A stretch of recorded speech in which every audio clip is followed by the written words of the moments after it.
Այսօր օգոստոսի 8-ն է, որը սև օր է վրացիների համար, եւ մի տարի առաջ նաեւ սև օր դարձավ հայ ժողովրդի համար, թեպետ հայերը դեռ չեն գիտակցում, թե ինչ ա եկել իրանց գլխին 25 թվականի օգոստոսի 8-ին Վաշինգտոնում, ինչ տեղի ունեցավ 18 տարի առաջ Վրաստանում։ Պաշտպանության նախարար կար Ամերիկայում, Ռոբերտ Գեյթս, եւ Սաակաշվիլին ասում է, այդ ամեն ինչը փաստավորված կա, դու ունես 4 օր ժամանակ, քանի Պուտինը Պեկինում է, Օլիմպիադայի բացմանը, դու Ցխինվալի հարցը լուծում ես։ Պես այլ, քանի որ գործակալ է, մերժելու իրավունք չունի, կարծիքի իրավունք չունի, ինքնուրույն կարծիք առաջ ոչ մի բանի իրավունք չունի, դրեց այդ օպերացիան իրականացրեց։ Ռուս խաղապանների դիակների վրայով հասավ Ցխինվալը վերցրեց, մի քանի օրից քացով քամակին տվեցին, ռադարեցին, անջատեցին եւ Հարավային Օսիան եւ Աբխազիան Վրաստանից եւ պետությունը ծանր տարածքային կորուստ կերավ, Աբխազիայի նման դրախտից զրկվեց։ Դեռ սա խոսում է այն մասին, որ ամերիկացու բարեկամ լինելը դա մահացու վտանգ է եւ վրացիք հետհորդային տարածքում առաջիններից մեկը իրենց կաշվի վրա զգացին այդ բանը։ Հիմա նստած է Սաակաշվիլին։ Բայց ինչի համար է նստած։ Նստած է ինչ-որ կոռուպցիայի համար, երկրի պետական սահմանը ապօրինաբար հատելու համար, Անակ դրվագներ կան դրա քրեական գործում, որ մասաժիստկաներ է դուրս գրել արևմուտքից պետության հաշվին։ Ինչ խոս դա հանձանք է։ Բայց նրան մեղադրանքը չառաջադրվեց պետական դավաճանության, շպիոնության, գործակալ լինելու մասով եւ դրանց ծանր հետևանքների մասով ի վերջո կատարելով վերադասի հրանգն ինքը պետությունը զրկեց հսկայական տարածքներից եւ ինչեւ է Սաակաշվիլին նման մեղադրանք չառաջադրվեց, Իվանիշվիլին այնքան չկար, որ ռիսկ աներ ամերիկյան գործակալ դատեր, ի վերջո դա նաեւ հակաամերիկյան ակցիա կլիներ, չէ՞ Վրաստանում։ Այսինքն վրացին դատում է ամերիկյան շպիոնի, որ եկավ Վրաստանը վարի տվեց։ Եվ սա երաշխիքն է այն բանի, որ Վրաստանում ամեն րոպե կարող է Սաակաշվիլին կրկնվել։ Մազեր մնացել, որ այս վերջին պարլամենտական ընտրություններին Իվանիշվիլին իշխանությունը կորցներ։ Շատ քիչ էր մնացել։ Իսկ եթե դու բռնեիր դրան դատեիր, որպես ամերիկյան գործակալ,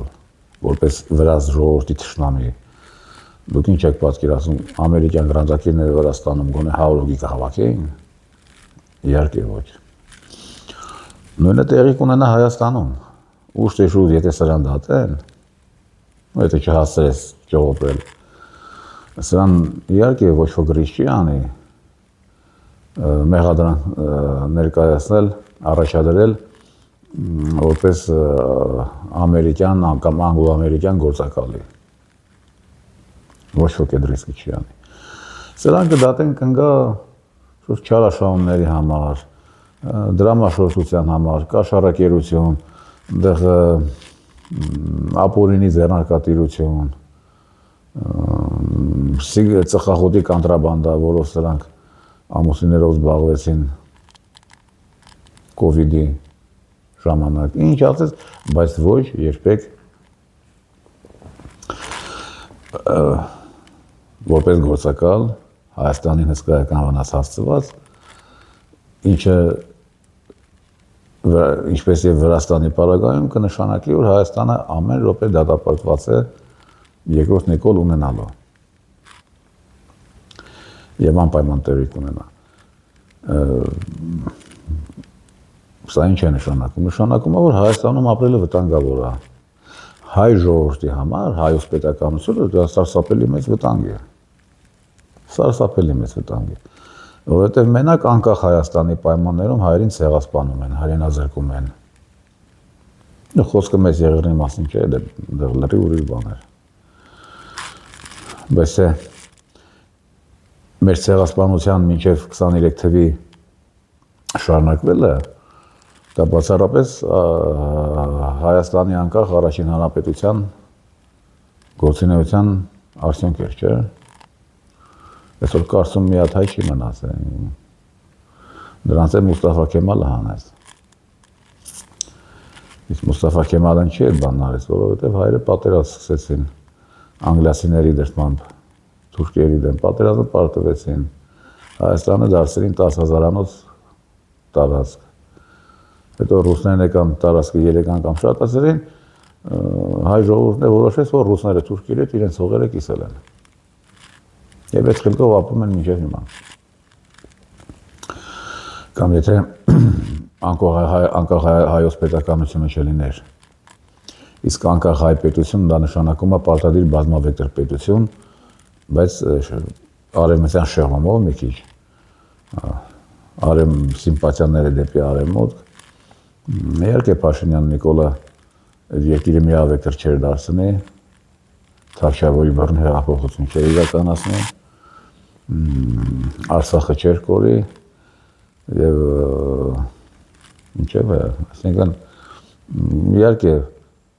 100%-ով Փաշինյան Նիկոլը կդատվի, երբ Պուտինը սրան հեռացնեց աշխատանքից,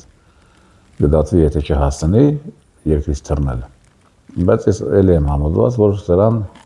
ոչ մի մեղադրանք չի առաջադրվի որպես գործակալի, որպես արևմտյան պրոյեկտ իրականացնողի, որը կործանիչ էր Հայաստանի եւ հայ ժողովրդի համար։ Հիմա 1 տարի առաջ սրանք Ալիև Էֆենդու հետ սրանց Վաշինգտոն տարան եւ ստորագրեցին մեծ Թուրանի փաստաթուղթը, որ թրիպ են անում,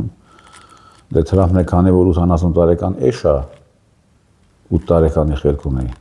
սիրում է իր ամեն տեղ բան անել, չէ, անես էշը Քենեդու անվան արվեստի կենտրոնը իր անունով դարձրեց, այսինքն իր անունն ավելացրեց, հիմա կոչվում է Թրամփի եւ Քենեդու անվան կենտրոն։ Բայց հիմա դատանում վիճակվում է այդ հարցը, դրա անունը ռադկան են։ Ինչ-որ մի նահանգապետի ֆեդերալ ֆինանսավորումա խոստացել, ինչ-որ կամուրջ են սարքել ստրատեգիական նշանակության, կիսատ են տողը, ասել է իմ անունը կդնեք այդ կամուրջին ֆեդերալ բյուջեից փող կտա։ Խելքը գնում է մեդալների, ոսոր երեխեք են սիրում, չէ, խաղալիքներ, ինչ-որ կրծքանշաններ, ես է փոքր ժամանակին պապի մեդալները մի օր տնից վերցրի, կախեցի դպրոցական այդ ֆորմայի վրա, գնացի դպրոց, մռացին ինձ խայտարակ արեցին, տարան ուսմասվալի մոտ բան, թե ես ինչ ես արես, Այդ Թրամփը իմ խելքին է 10 տարեկան հասակում, մեդալները, Նոբելյան մրցանակի համար խելքը գնում է, պայտա դու Նոբելյան մրցանակն ուր այ ոչխար, եթե Նոբելյան մրցանակ տան, ավտոս պորնոգրաֆիայի գծով չեն տալիս, քեզ հաստատ այդ մրցանակը կհասներ, որպես միակ անազոն աշխարհում, որը սկզբունքորեն 3 հատ պորնո ասեղ կնիկ ունեցավ, որից 2-ին էսկորտից վերցրեց, վերջինի էսկորտն Էփշտեյնի կղզին էր, այդ է փաստ է, չէ, Էփշտեյնին Մելանիկին Թրամփը ծանոթացրել է Էփշտեյնը, այսինքն եթե հայերեն թարգմանենք, փողով, բիրիկով վաճառել է Մելանիկին։ Ինչև է, այն Ալիև Էֆենդին ասում է, այ ախպեր, ես ինչ կազան տղա էր ես Թրամփը, մի տարի առաջ էր ասում, 30 տարի մեր կոնֆլիկտը ոչ ոք չկարողացավ լուծել, այս մարդը մի օրում լուծեց, ես ինչ կերնու կազան է, ենեքշն է սիրում ատել, իրան որ գովում է, բան չէ, դե 80 տարեկան է շա, բայց իրականում 10 տարեկան ամենաս է, կամ դարձել է 10 տարեկան, կամ 10 տարեկանի դրա խելքի երբեք չի աճել։ Հիմա թրիպ է, դե դա իհարկե Հայաստանի համար կործանիչ պրոյեկտ է, ես այսօր մի ընկերոջ հետ զրուցելիս իմ տղայի որոշումը հիշեցի, ուրեմն դպրոցական տղա է, տղես Ավստրիայում սովորող մի հատ ընկեր ունի,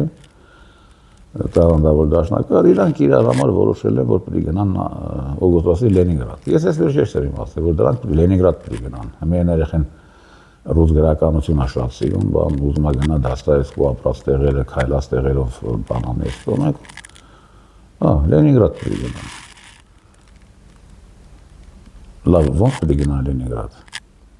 Լավ, գոնե նախ ես պետք է համաձայնվեմ, հետո երկրորդը պետք է ֆինանսավորեմ, չէ։ Նրանց չի հետաքրքրել է ծնողների վիճակի են իրաց Լենինգրադ ուղարկելու կամ համաձայն են ընդհանրապես նրանք մենակ այս տարիքում գնան Լենինգրադի պես մեգապոլիսը բանացան։ Որոշել են։ Հիմա Փաշինյան Նիկոլն է։ Դպրոցական։ Խոսում է անվճար գազի մասին, որ այդ թրիպի շրջանակներում պետք է նաև գազամուղ լինի, նավթամուղ լինի։ Իրան է ձերի գազ տալ, ռուսական գազի կարիք չի ունենա։ Որոշել է նախրին է բացատրես կամպանիա, որոշ մի երկու տարուց ամենաշատը մենք մեր գազը կունենանք, դե մերս խաղ չի կունենա։ Եվ մեկը սրան չացես, թե այդ աղնախում գազը կունենաս։ Ադրբեջանը նախ քիչ գազ ունի, ամենևին Կատար չէ կամ Ռուսաստան չէ, քիչ գազ ունի։ Ինչ էլ որ ունի, հազիվ լցնում է Բաքու, Էրզրում գազամուղը։ Չի է կարող դրա կեսը ապահովել, եթե ռուսական գազը չլինի, իսկ թվում է այդ Բաքու Էրզրումը դժվար է իրեն արդարացնել։ Ադրբեջանը ինչին է պետք մի հատ էլ գազամուղ Քոսյունիկով անցկացնի։ Ինչին է պետք, եթե հազիվ յոլա է տանում Բաքու Էրզրումը։ Ադրբեջանին Սյունիքն է պետք։ Ոչ թե գազամուղ Սյունիքում, որ դու ձերի գազ տաս քո նախրին։ Այս Սյունիքն է ինքը տրիպով կտիրանա։ Շատ շուտով հայ չի մնան դեղ, իրանք կգան կլսվեն, հետո գնա Ալմատայի դեկլարացիայով թող Սյունիքը Հայաստան համարվի, նրանց տանձին է։ Հետո որ ողջ աշխարհը Հյուսիսային Կիպրոսը չի ճանաչում։ Անկախ պետք դա նշանակի Հյուսիսային Կիպրոս չկա, իհարկե կա։ Կամ խոստանում է տրիլիոններ, ասում է այ ոչխարներ, հետո ձեզ ասեց, հələ որ այդքան նախընտրական կամպանիայի ժամանակ խոսում էր, ելն որ բացատրել երելի, հա, որ Ճապոնիայից Ֆինլանդիա ամենակարճ ճանապարհը մեզնով է անցնում։ Ճապոնիայից Նորվեգիա էլի մեզնով է անցնում ամենակարճ ճանապարհը։ Հիմա հիմնավոր է իր քարտեզը ձեռքը։ Այդքան գրություն արել է իր էտի ավել։ Կամ Ճապոնիա, կամ Չինաստան, Արևմտյան Եվրոպա։ Գուցեև աշխարհագրական առումով ավելի կարճ ասենք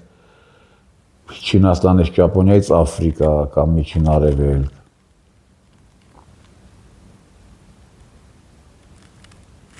Բայց այդ ինչի վրա ես դու տենց հույս դրել։ Կամ Վրաստան կա, Վրաստանը կօգտագործեն մարդիկ։ Մի 200-300 կիլոմետր հեռու է բանը երկար կտևի։ Այդ ուղին, հա, բայց զատո գոնե ծով կա Վրաստանում։ Մի անգամից մարդիկ ծով են դուրս գալիս։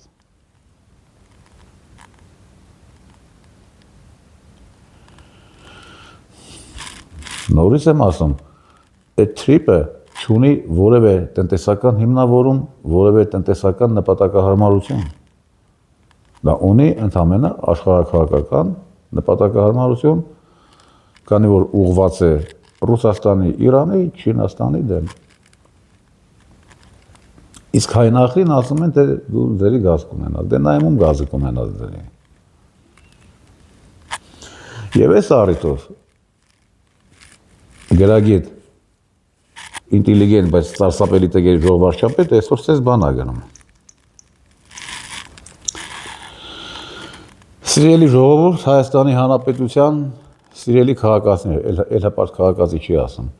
1 տարի առաջ այսօրը 25 թվականի օգոստոսի 8-ին նախագահ Դոնալդ Թրամփի նախաձեռնությամբ եւ մասնակցությամբ ԱՄՆ մայրաքաղաք Վաշինգտոնում Սպիտակ տանը հրավիրված եռակողմ հանդիպման արդյունքում Հայաստանի եւ Ադրբեջանի միջև խաղաղություն հաստատվեց։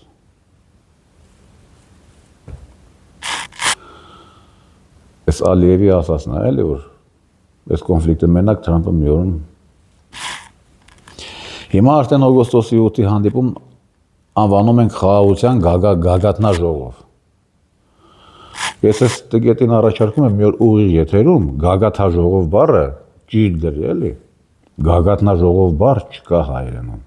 Ուրիշների վրա է կայֆեր բռնում, Քոչարյանի, Կարապետյանի, որոնք բանասեր չեն կրթությամբ։ Քոչարյանը ընդհանրապես հայկական կրթություն չունի։ Բայց Քոչարյանի ստորագրությամբ այս խայտառակ տեքստ դեռ աշխարհը չի տեսել։ Ոստե գագաթնաժողովը որն է։ Նա դժվարան է հայերեն իմացող մարդ պայել, որ տեքստերը, հա դու պարտավոր չես, թե կուտածը անգրագետ ես ասենք, հա։ Նապոլեոնն էլ է տառասխալներով գրել ֆրանսերեն։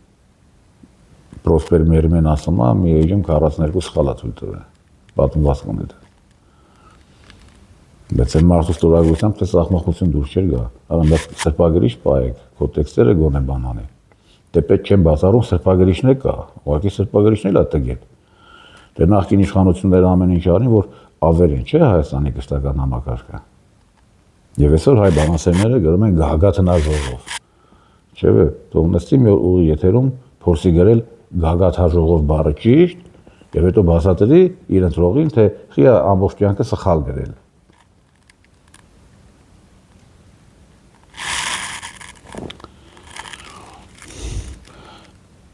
Ուրեմն հիմա արդեն օգոստոսի 8-ը հանդիպումն անվանում ենք խաղաղության գագաթնաժողով, իսկ այնտեղ իմ եւ Ադրբեջանի նախագահի ընդունած համատեղ հռչակագիրը, որ որպես տեղ էլ ասխալ, որ որպես վկա ստորագրես, որը որպես վկա ստորագրես, ոչ թե որ նաեւ ԱՄՆ նախագահը խաղաղության հռչակագիր։ Այս անվանումները լիարժեք արտահայտում են այն արդյունքը, որը բերեց 25 թվականի օգոստոսի 8-ը։ Հայաստանի եւ Ադրբեջանի միջև հաստատված խաղաղությունը տեսանելի եւ զգալի է բոլորին։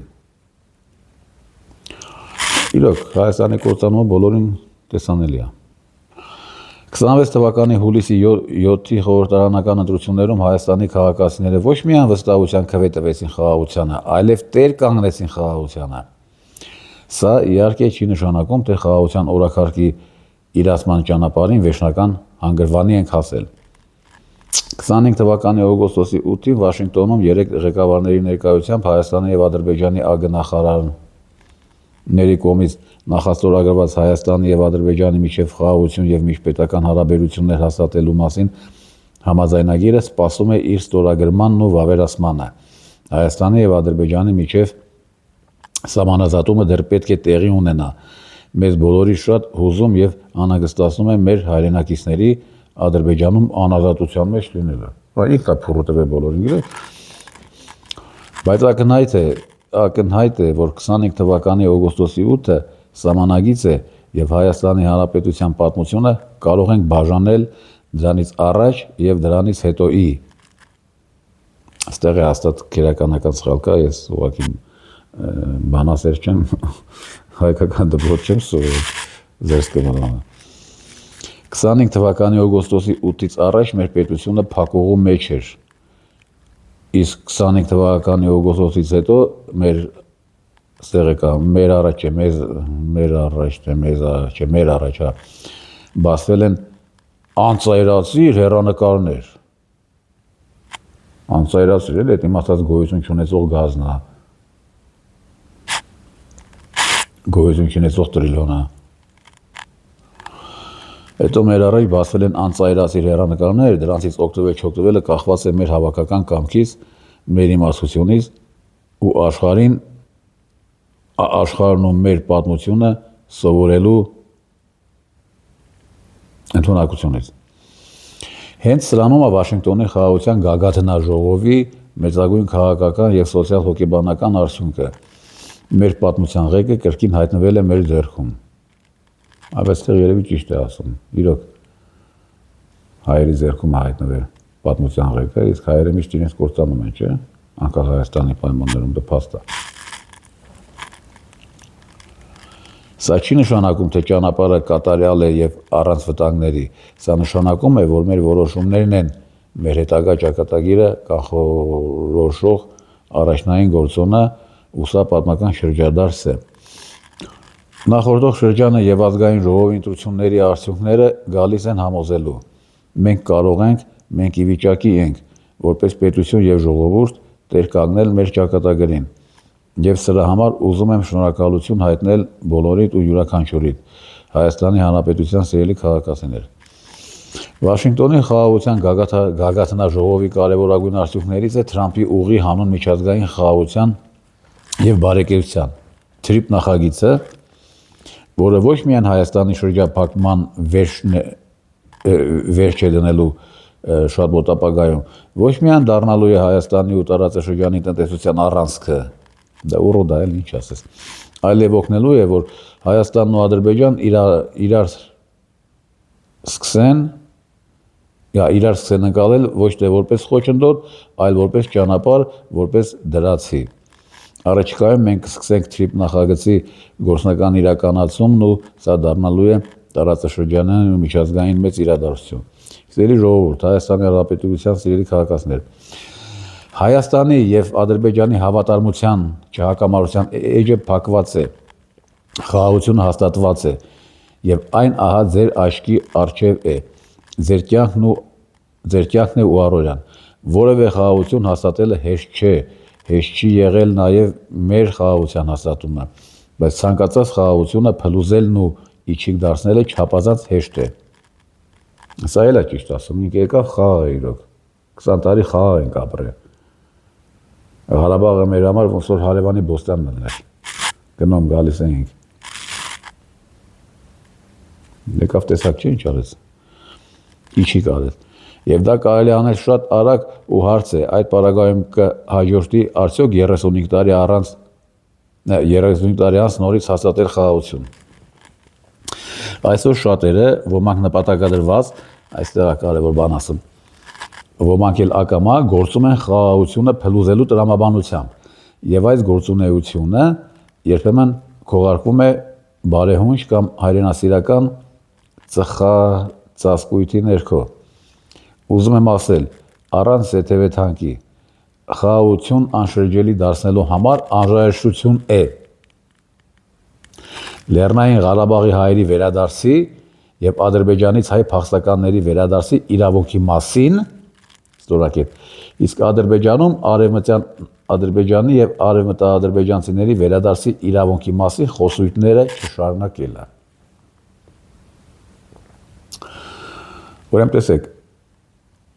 արևմտյան ադրբեջանցիների վերադարձի մասին խոսում է Ադրբեջանի քաղաքական իշխանությունը, քաղաքական ղեկավարությունը, իդեմս Ալիև Էֆենդու։ Սա Արցախ բառը չի տալիս։ Ով է խոսում այդ մասին, Քոչարյանը, որի իշխանություն չէ։ Ես, որը քաղաքականության մեջ չկամ, դες բոլոր նորմալ մարդիկ, ովքեր իշխանության հետ առնչություն չունեն, ասում են, հա, ճիշտ են ասում, անկապտելի, անօտարելի իրավունք է արցախահայերի վերադարձը։ Սա այդ իրավունքից էլ է, եւ սա քրեորեն պատժելու բան է։ Սա միջազգային իրավունքն էլ է խախտում այս իր ամեն ինչը, հասկանում եք։ Դու ոնց ես պահանջում մարդը չուզենա իր սեփականություն վերադառնա, իր հողու ջերին վերադառնա։ Ինչի համար է դու դա պահանջում, ինչի համար է դա պարտադրում։ Որ միջազգայինորեն ճանաչված փաստաթղթի հիման վրա է դու դա պահանջում, երբ միջազգային իրավունքը հակառակն է պնդում։ Սա հարց է, որը թե Հայաստանում, թե Ադրբեջանում հասցեագրելու անհրաժեշտություն կա, հանուն մեր սերունդների խաղաղ համակերպության։ Մի բան էլ ասեմ, դրանք այնքան կեղտոտ են սրանք, որ սա պարլամենտում էլ է բազմիցս ասել, թե երբ ասում են, թե այդ տղա, Ալիևը գիշերցրեք արևմտյան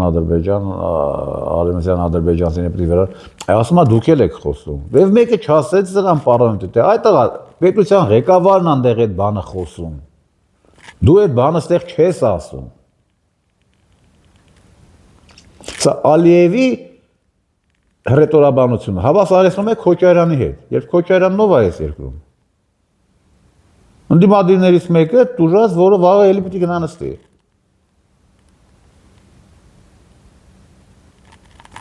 Հավասարության նշան է անցկացնում երկուսի միջև։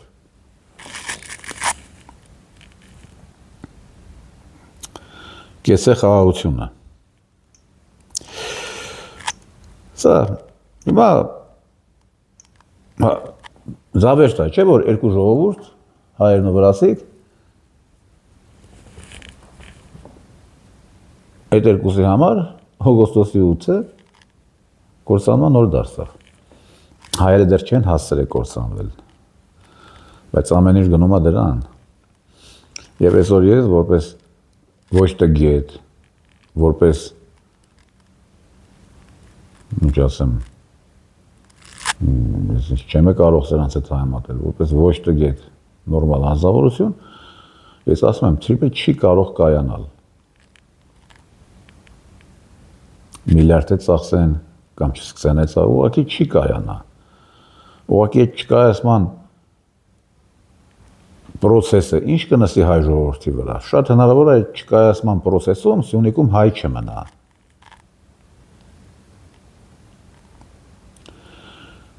Շատ հավանական է Իրանի բախումը Ամերիկայից Սյունիքի տարածքում։ Վերջերս Փաստաթուղթ միջազգային, կարծեմ, Թելեգրաֆը գրեց, որ Նեթանյահուն եւ Թրամփը փորձում են ցամաքային բլոկադա կազմակերպել Իրանի 7 երկրի մասնակցությամբ, որից 3-ը հետսովետական՝ Ադրբեջան, Հայաստան, Թուրքմենստան։ Բնականաբար Թուրքմենստանը հրաժարվում է, որովհետեւ սահմանադրությամբ իրավունք չունի, չեզոք երկիրը իրավունք չունի կոնֆլիկտող կողմերից մեկին միանալ, Ադրբեջանը չի համաձայնվի, սա չի կարող չհամաձայնել, որովհետև ի տարբերություն Ալիևի, ինքը ամերիկյան աշխատող է այստեղ։ Ալիևին ամերիկացիք իշխանություն չեն տվել, Ալիևին իշխանությունը հերն է տվել։ Ճիշտ է, ամերիկյան վասալ է, ուզում եք համբալ անվանեք, ֆիլիալ է ամերիկյան, բայց բաներ կա, որ Թրամփը իրան չի ասի, որովհետև Թրամփի աշխատողը չէ, Ուրսուլայի աշխատողը չէ Ալիևը։ Ի տարբերություն Սաակաշվիլի, որին ասին գնա գլխակերպ պատերազմ սկսի։ Եվ ի տարբերություն սրա, որին ինչ ասեն, ինքը չի կարող չանել։ Դրա համար ես առաջերովանից ասում եմ, անձամբ ես ոչ մի պրետենզիա Փաշինյան Նիկոլին չունեմ։ Ես ինքս երբեք աշխատող չեմ եղել ինչ-որ մեկի։ Մի անգամ եմ աշխատել, մի քանի տարի խորհրդական, շատ ազատ գործունեություն էր, էլի, ռեկտորի խորհրդական եմ աշխատել։ Դեկան չեմ եղել, որ ինձ հրամայեն, բան անես, կոմ։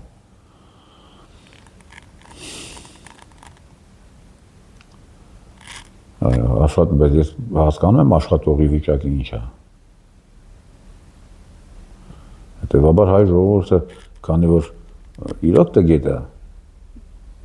ունեք քաղաքական գիտակցության առումով զրոյական է հայ ժողովրդի քաղաքական գիտակցությունը։ Ինք իր ատելությունը պետք է մղի ոչ թե դեպի Փաշինյան Նիկոլ, այլ դեպի նրա վերադասը, դեպի հայ ժողովուրդը այդ կանը չի հասկանում։ Որովհետև հասկացնող չկա։ Ու չի հասկանա։ Ես քիչ առաջ ասեցի, չէ, որ Փաշինյան Նիկոլը երբեք որպես գործակալ չի դատվի, որպես դավաճան, որպես շպիոն, որպես եսի մի ինչ, չէ։ Կդատվի կոռուպցիոն մանր-մունր կամ խոշոր-մոշոր հանցանքների համար։ Ոչ ոք չկա հայ ազգանուն կրող մեկը, որը ռիսկ անի նրան դատել որպես ամերիկյան գործակալ է։ Դա նշանակում է ձեռնոցի նետում Միացյալ Նահանգներին, որը ոչ ոք չի անի։ Ինձից բացի։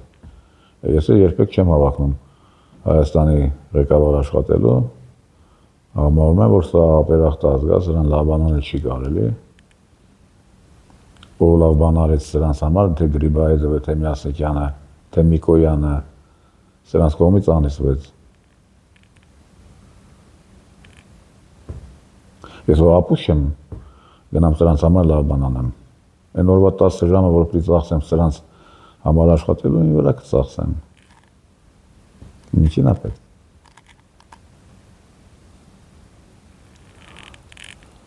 Ինչևէ, օգոստոսի 8-ը սև օր դարձավ Վրաստանի համար, եւ տեսեք Վրաստանը ինչ հետաքրքիր իրավիճակում է հայտնվել։ Դիվանագիտական հարաբերություն չունի Ռուսաստանի հետ, բայց ունի բոլոր հարաբերությունները՝ միջանձնային, տնտեսական, ֆինանսական, Մոսկվայի լավագույն խանութներում վրացական գինի կա, եւ խուժան գինի չէ, իսկական վրացական գինի, Ռոսպատրեբնաձորի, Ռոսսելխոզնաձորի, հիանալի գինիներ կան, 500 ռուբլի մոտավորապես, այսինքն մոտ 2500 դրամ, հիանալի սապերավի, առևտուրը կա երկուսի միջև, վիզային ռեժիմ չկա, վրացիք հանգիստ գնում են Ռուսաստան, գալիս են, աշխատում են, ոսնում են, նույնը ռուսները Վրաստան։ Բայց դիվանագիտական հարաբերություն չկա։ Եվ սա շատ բնական է։ Վրաստանն ինչ դարձավ, որ ինչ-որ մեկի հետ դիվանագիտական հարաբերություն։ Մանավանդ Ռուսաստանի հետ, ուղղափառ երկիր են, ինչ ունեն դրանք իրար հետ կիսելու, նույն արժեքները դավանող ժողովուրդ են։ Կամ Վրաստանը խիպրի դառնալ միջազգային իրավունքի սուբյեկտ, որ իրան այս օրը գցեր։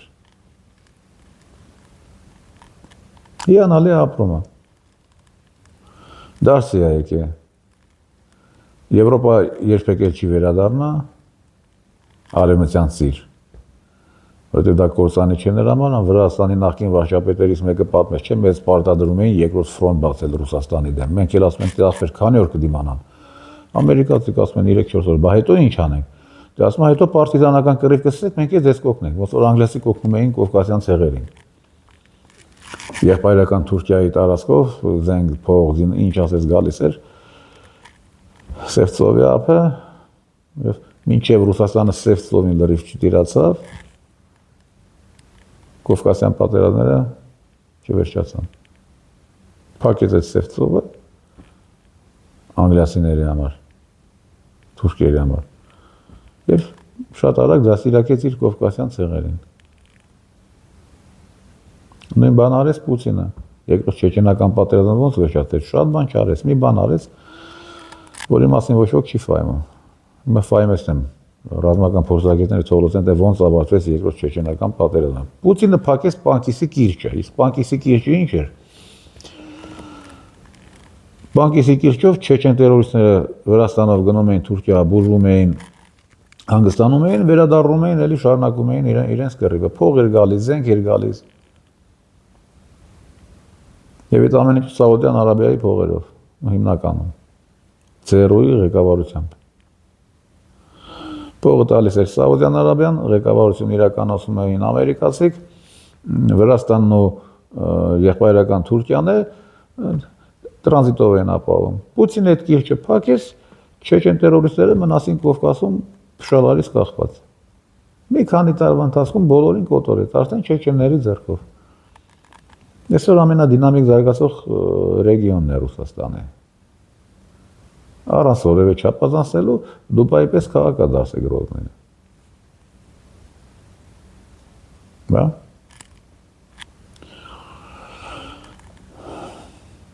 Սա ինչի համար հիշեցի։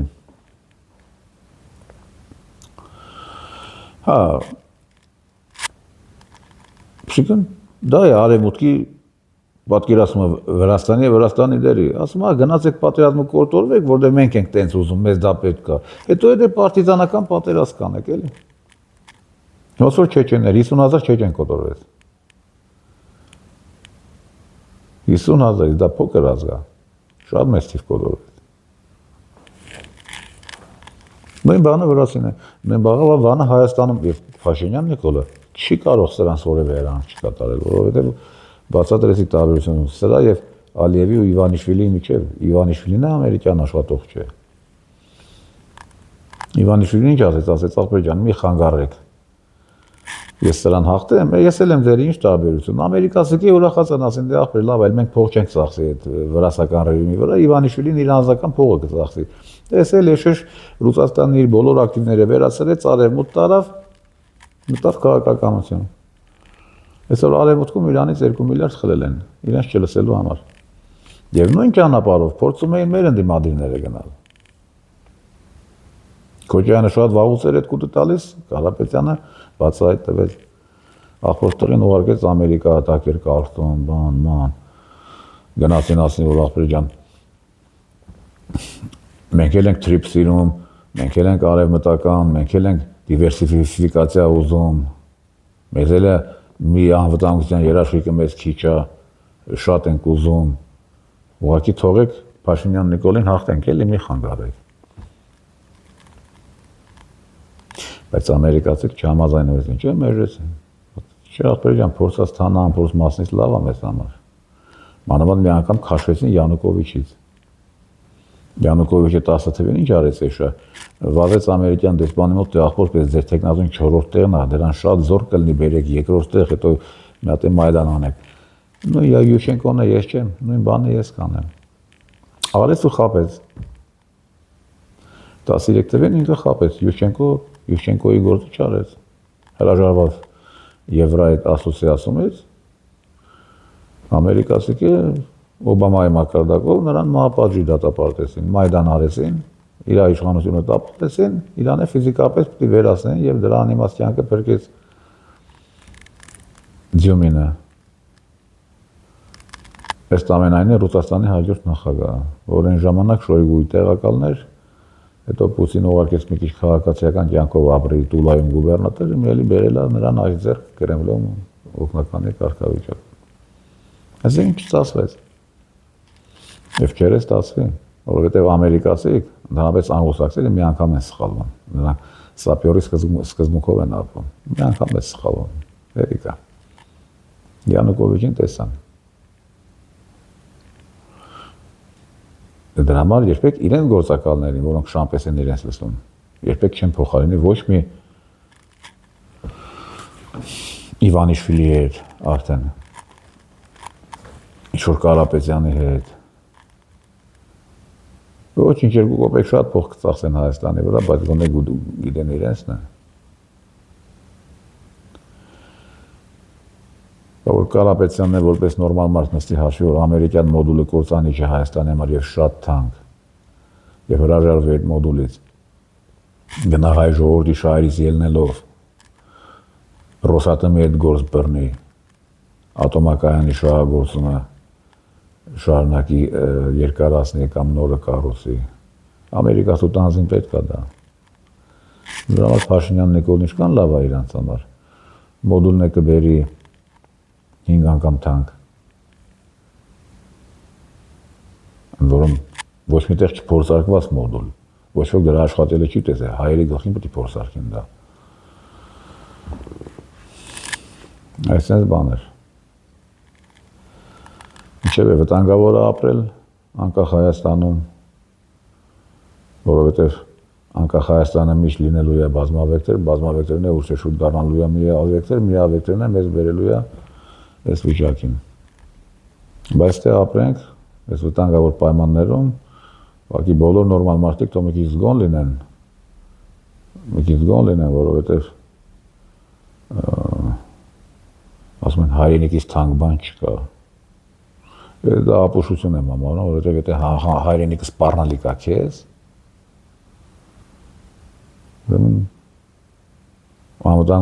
ընտանեկան անվտանգությունից կարևոր բան չկա։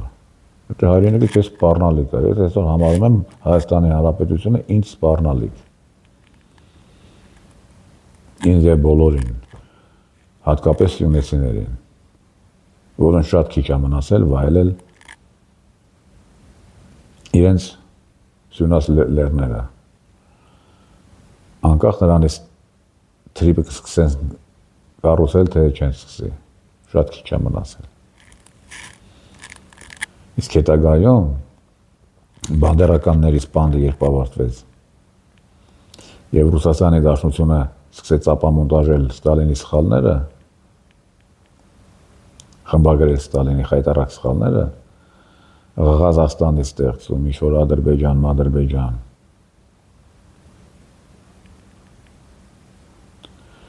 հայ ժողովուրդը մի բանով ուրախանա, որ Ադրբեջան շատ շուտով չի լինի, շատ շուտով, որպես պետական միավոր, որպես էթնոնիմ, տոպոնիմ կվերանա այդ ամեն ինչը։ Դրանց լավագույն դեպքում կշարունակեն անվանել կովկասյան թաթար, ինչպես եւ ցարական Ռուսաստանում։ Բայց թե հայերը տեղից ինչ կխվեն, այդ դա չեմ կարող ասել։ Այդ ամենը կախված է Ռուսաստանի առաջնորդի անձնական ճաշակից, անձական ցանկություններից։ Հայեր կբնակվեն Արցախում, թե ուզբեկներ, թե ոչ ոք չի բնակվի։ Այդ ամեն ինչը արդեն կախված է մի հոգու կամքից։ Իսկ քանի որ այդ մի հոգուն հայերը իրենց ողջ էությունը ցույց տվեցին այս 8 տարվա մեջ, բացատրեցին, ես չեմ կարծում, որ այդ մի հոգին կամ նրա հաջորդը Գրիբաևի նման մեծահոգություն կունենա և հայանպաստ որոշումներ կկայացնի։ Դե հիմա ինչ անենք։ Հիմա այդքան ազգ է կործանվել, հիմա շումերները չհասան մեր օրեր, շատ-շատերը եգիպտացիք չկան, ռոմեացիք չկան, հետո Հայաստանը չունի, ինչ անենք։ Իսկ որ հայ չլինելու համար էլ, որ Հայաստան չլինի ջանդան, որ հայերն է վերանան և լուծվեն պատմության մեջ, մարդիկ հանջարեղ քայլի են դիմում, եկեղեցին են վերացնում, որովհետև հայությունը 700 տարի հայության, հայ ինքնության պահապանը հայրաքելական եկեղեցին է եղել։ Ուրեմն եկեղեցին է կվերացնեն և ըստ ամենայնի ըստ անգլոսաքսերի թուրքական իղձերի Հայաստանը կարժանանան շումերների ճակատագրին, հայերը։ Ինչևէ, լավ մնացեք, կհանդիպեք շատ շուտով, իսկ մինչ այդ բարոնորսագրվեք իմ ալիքներին։ Մնաք բարով։